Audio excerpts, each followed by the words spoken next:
بسم اللہ الرحمن الرحیم اللهم صل على سيدنا ومولانا محمد افضل صلواتك بعدد معلوماتك وبارك وسلم وصل عليه. بسم اللہ الرحمن الرحیم. عزیز طلباء کرام، مختارات من ادب العرب سے بحمد اللہ تعالی آج ہمارا سبق نمبر 34 ہے، اور جو مضمون پچھلے کئی دروس سے شروع ہوا تھا کیف ہاجر النبی صلی اللہ علیہ وسلم، بحمد اللہ تعالی آج اس کا آخری حصہ پیش کرنے جا رہے ہیں. تو بڑھتے ہیں اپنے سبق کی طرف. پچھلے سبق کے آخر میں ہم نے پڑھا تھا کہ مسلمان روزانہ مدینہ منورہ کے آ کر حضور صلی اللہ علیہ وسلم کا انتظار کرتے ان کے استقبال کے لیے، مگر دوپہر کی گرمی ان کو واپس جانے پر مجبور کر دیتی. اسی طرح ایک دن وہ واپس ہوئے، ابھی اپنے گھروں کو پہنچے ہی تھے کہ ایک یہودی کسی کام سے اپنے قلعے میں اوپر چڑھا. انہوں نے جب دیکھا کہ آپ صلی اللہ علیہ وسلم اور آپ کے صحابہ سفید لباس پہنے ہوئے نظر آ رہے ہیں، اور یہ یقین ہو گیا اسے کہ یہ کوئی سراب نہیں بلکہ حقیقت ہے، تو بے اختیار انہوں نے ایک چیخ لگائی، صدا لگائی کہ اے عرب کے رہنے والوں، جس بزرگ کا تم انتظار کر رہے تھے وہ پہنچ گئے ہیں. تو لہٰذا آگے اس بات کو جاری رکھتے ہوئے فرماتے ہیں فَثَارَ الْمُسْلِمُونَ إِلَى الصَّلَاحِ فَتَلَقَّوْا رَسُولَ اللَّهِ صلی اللہ علیہ وسلم بظاہر الحر فعدل بهم ذات اليمين حتى نزل بهم في بني عمرو بن عوف. مسلمانوں نے اپنا اسلحہ اٹھایا اور حضور اکرم صلی اللہ علیہ وسلم کا گرمی کی شدت میں بھی استقبال کیا. تو آپ صلی اللہ علیہ وسلم ان کے ہمراہ آپ صلی اللہ علیہ وسلم نے دائیں جانب کا راستہ اختیار کیا یہاں تک کہ بنو عمرو بن عوف میں اترے. وذالک یوم الاثنین من شہر ربیع الاول، اور یہ ماہ ربیع الاول کا پیر کا دن تھا. فقام ابو بکر للناس وجلس رسول اللہ صلی اللہ علیہ وسلم صامتا. حضرت ابو بکر رضی اللہ تعالی عنہ لوگوں کے سامنے کھڑے ہو گئے اور حضور صلی اللہ علیہ وسلم خاموش انداز میں تشریف فرماتے. فطفق من جاء من الانصار ممن لم ير رسول الله صلی اللہ علیہ وسلم يحيي ابا بکر حتى اصابت الشمس رسول اللہ صلی اللہ علیہ وسلم فاقبل ابو بکر حتى ظلل علیہ بردائه فعرف الناس رسول اللہ صلی اللہ علیہ وسلم عند ذلك. انصار میں سے وہ لوگ جنہوں نے اس سے پہلے آپ صلی اللہ علیہ وسلم کو نہیں دیکھا تھا، تو وہ حضرت ابو بکر رضی اللہ تعالی عنہ پر رسول اللہ صلی اللہ علیہ وسلم کا گمان کر کے ان کے پاس حاضر ہونا شروع ہو گئے.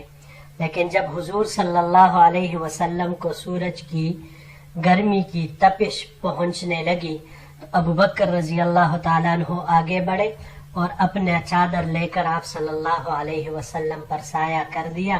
تو اس وقت لوگوں کو پتہ چلا کہ حضور صلی اللہ علیہ وسلم یہ ہے. فلبس رسول اللہ صلی اللہ علیہ وسلم فی بنی عمرو بن عوف 19 لیلۃ.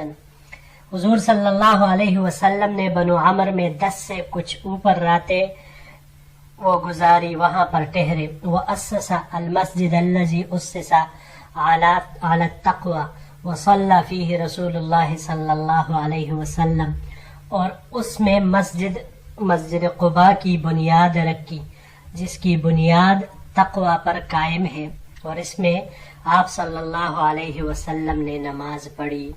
ثم رکبا، یہ پھر اگلے سلائیڈ کے ساتھ پڑھیں گے انشاءاللہ. یہ 2 الفاظ ہیں یہاں پر. سارا یہ باب نصورہ سے، ثورن ثورانن دونوں طرح کے مصدر اس کے آتے ہیں.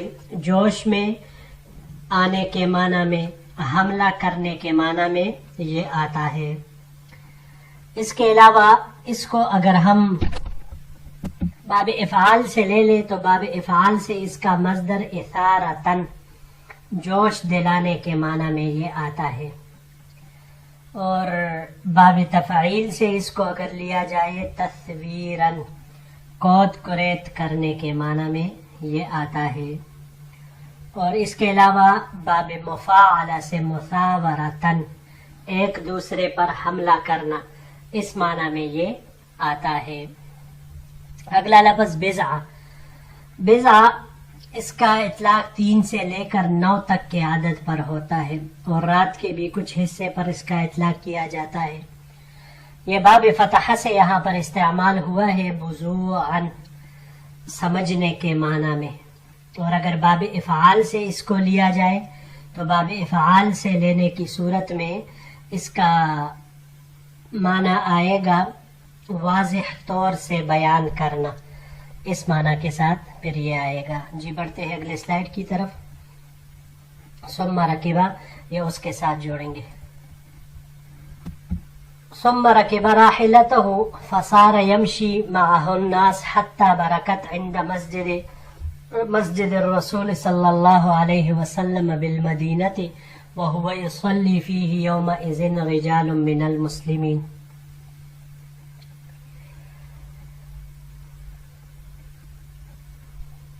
پھر آپ صلی اللہ علیہ وسلم اپنے سواری پر سوار ہوئے، اور اس کے بعد آپ صلی اللہ علیہ وسلم روانہ ہوئے۔ صحابہ بھی آپ صلی اللہ علیہ وسلم کے ساتھ چل رہے تھے۔ آخرکار آپ صلی اللہ علیہ وسلم کی سواری وہاں جا کر ٹہری جہاں آج مدینہ منورہ میں مسجد نبوی ہے، اور اس وقت بھی چند مسلمان وہاں پر نماز ادا کیا کرتے تھے۔ وَكَانَ مَرْبَدًا لِلتَّمَرِ لِسُهَيْلَ وَسَهْلَ غلامین یتیمین فی حجر اسعد بن زرارہ، لیکن وہ کھجور خشک کرنے کا میدان تھا، اور سہیل اور سہل رضی اللہ تعالی عنہما 2 یتیم بچوں کا، جو کہ اسعد بن زرارہ رضی اللہ تعالی عنہ کے زیر پرورش تھے۔ فقال رسول اللہ صلی اللہ علیہ وسلم حین برکت به راحلته هذا انشاء اللہ المنزل، جب حضور صلی اللہ علیہ وسلم کی اونٹنی وہاں پر بیٹھ گئی تو آپ صلی اللہ علیہ وسلم نے فرمایا کہ یہی انشاءاللہ ہماری قیام کی جگہ ہے۔ ثم دعا رسول اللہ صلی اللہ علیہ وسلم الغلامین، پھر آپ صلی اللہ علیہ وسلم نے ان دونوں بچوں یتیم بچوں کو بلایا۔ فصاومہما بالمربد لیتخذہ مسجدا، اور ان سے میدان کی قیمت کے بارے میں باو تاو کرنے لگے تاکہ اس کو مسجد بنائے، یعنی وہاں مسجد تعمیر کرے۔ فقالا، تو دونوں بچوں نے کہا بل نہبہ لک یا رسول اللہ صلی اللہ علیہ وسلم، ان دونوں نے کہا کہ اللہ کے رسول ہم یہ جگہ آپ کو ہبہ کر رہے ہیں، قیمتاً ہم آپ کو نہیں بیچ رہے، ہبہ کر رہے۔ فابا رسول اللہ صلی اللہ علیہ وسلم ان یقبلہ منہما ہبۃ حتی ابتاعہ منہما ثم بناہ مسجدا، لیکن آپ صلی اللہ علیہ وسلم نے ہبہ کے طور پر قبول کرنے سے انکار فرمایا، بلکہ ان سے وہ جگہ قیمتاً خریدی اور وہاں پر مسجد تعمیر کی۔ وطفق رسول اللہ صلی اللہ علیہ وسلم ينقل معهم اللبن فی بنیانہ ویقول وهو ينقل اللبن، آپ صلی اللہ علیہ وسلم خود صحابہ کرام کے ساتھ مل کر مسجد نبوی کی تعمیر کے لیے اینٹیں اٹھاتے اور کہتے جاتے تھے۔ آپ صلی اللہ علیہ وسلم جب اینٹوں کو نقل کرتے ایک جگہ سے دوسری جگہ کی طرف تو ساتھ میں یہ اشعار پڑھتے جو اگلے سلائیڈ میں آ رہے ہیں۔ جی یہاں پر یہ 4 الفاظ ہیں۔ پہلا اس میں سے برکت، برکت یہ باب نصرہ سے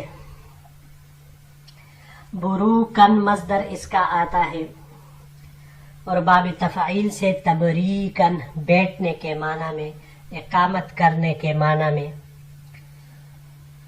اس کے علاوہ اگر اس کو ہم باب افعال سے لے لیں ابراکن تو اونٹ بٹانے کے معنی میں یہ آتا ہے۔ باب تفاعل سے تبرکن برکت حاصل کرنے کے معنی میں یہ آتا ہے۔ اور باب مفاعل سے مبارکتن برکت کی دعا کرنے کے معنی میں یہ آتا ہے۔ اگلا لفظ مربد، مربدن، یہ ظرف ہے، کھجور خشک کرنے کی جگہ جسے کہا جاتا ہے۔ ربدہ باب نصرہ سے ربدن، یہ روکنے کے معنی میں۔ ربودن بھی اس کا مصدر آتا ہے، اقامت کرنے کے معنی میں۔ اگر اس کو باب تفاعل سے لے لے تربدن تو پھر یہ ابر آلود ہونے کے معنی میں آتا ہے۔ فصاومہما، صوم، یہ باب نصرہ سے صومن صوامن، فروخت کرنے کے لیے پیش کرنا، قیمت بتلانا، اس معنی میں یہ آتا ہے۔ اس کو باب تفعیل سے اگر لے لے تصویمن تو چھوڑنے کے معنی میں یہ آئے گا، اور باب تفاعل سے لینے کی صورت میں تصومن، علامت لگانے کے معنی میں یہ آتا ہے۔ اللبن، لبن یہ کچی اینٹوں کو کہا جاتا ہے، اس کی مفرد لبنتن آتی ہے۔ باب تفعیل سے تلبینتن، اینٹ بنانے کے معنی میں یہ استعمال ہوتا ہے۔ جی بڑھتے ہیں آخری سلائیڈ کی طرف۔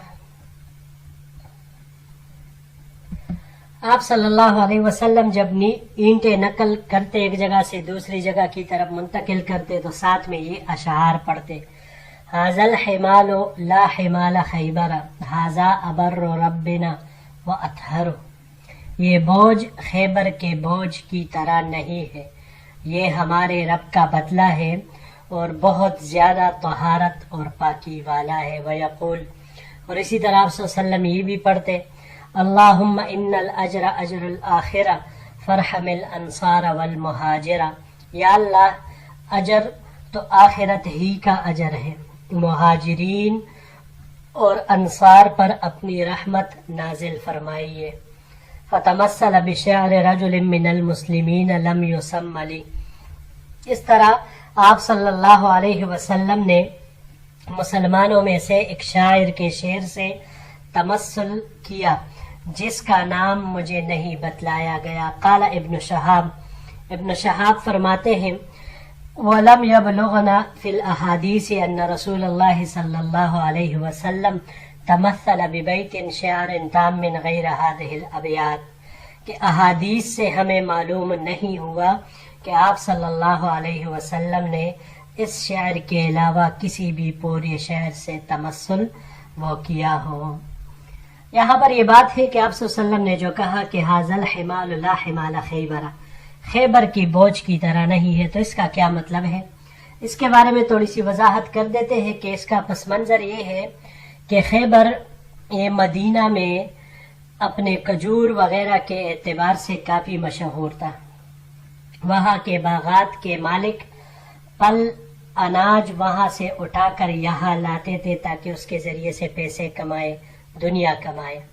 تو آپ صلی اللہ علیہ وسلم فرما رہے ہیں کہ ہمارے آج کے بوجھ ان بوجھوں سے کہیں زیادہ بہتر ہے، اور یہ بہت ہی پاک ہے، کیونکہ وہ تو اپنے بوجھ اتار کر یہاں اس کے ذریعے سے دنیا کما لیتے ہیں، جبکہ ہمارے اس بوجھ کا بدلہ ہمیں اللہ دے گا جو کہ باقی رہنے والا ہے، ہمیشہ رہنے والا ہے۔ جبکہ خیبر کے مالکان اپنی مال کی قیمت دنیا میں ہی وصول کر لیتے ہیں، اور یہیں پر وہ اس دنیا میں ہی ختم ہو جاتی ہے۔ تو اس کا یہی مطلب نکلتا ہے۔ جی عزیز طلباء کرام، بحمداللہ تعالی ہمارا یہ مضمون بھی اپنے اختتام کو پہنچا۔ انشاءاللہ العزیز زندگی رہی تو اگلے درس میں ایک نئے مضمون کے ساتھ پھر آپ کی خدمت میں حاضر ہوں گے۔ السلام علیکم ورحمۃ اللہ وبرکاتہ۔